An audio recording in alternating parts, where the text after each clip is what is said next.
This is Cleona Ward's green card. It was recently renewed and doesn't expire until 2033, but it didn't keep the 54-year-old Santa Cruz woman protected. Cleona was born in Ireland and has lived in Santa Cruz for more than 30 years. She ran into trouble when she came back to the U.S. at the end of March. I'm livid, and the way that they are treating her is worse than a criminal. She had no contact with any family members. She was basically eating tapa ramen and goldfish for 3 days. Cleona was detained because of her prior criminal record, which stretches from 2003 to 2008, with misdemeanors and felonies totaling 6 cases involving possession of drugs and theft. But then Customs let her go so she could get documentation to prove her records had been expunged in California.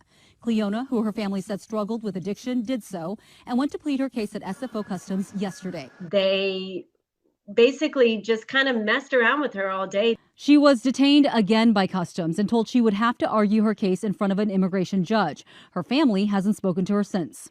She has a son who is an American citizen who she is currently a caretaker for because he's chronically ill. I feel like I'm in the Twilight Zone, like she's not a criminal. She has a criminal past, which she has atoned for.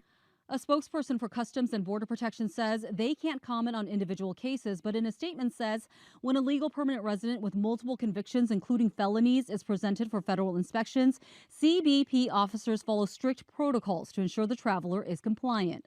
A source close to the investigation says Cleona is still under federal custody at SFO and says it's because Cleona's expungements happened on a state level, not federal. But Cleona's family points to her travels out of country before. Just 2 years ago, they were in Ireland. So why now? The current administration. Yeah. The source rejects it's because of the Trump administration's immigration policies, but legal experts say it's clear. Drug convictions are particularly problematic.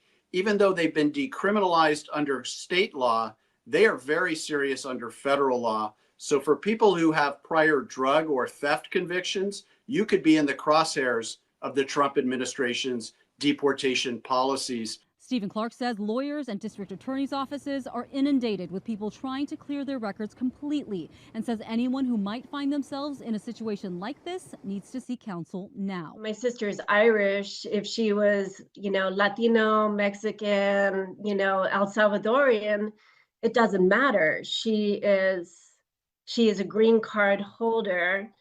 She's she's the mother of an American citizen.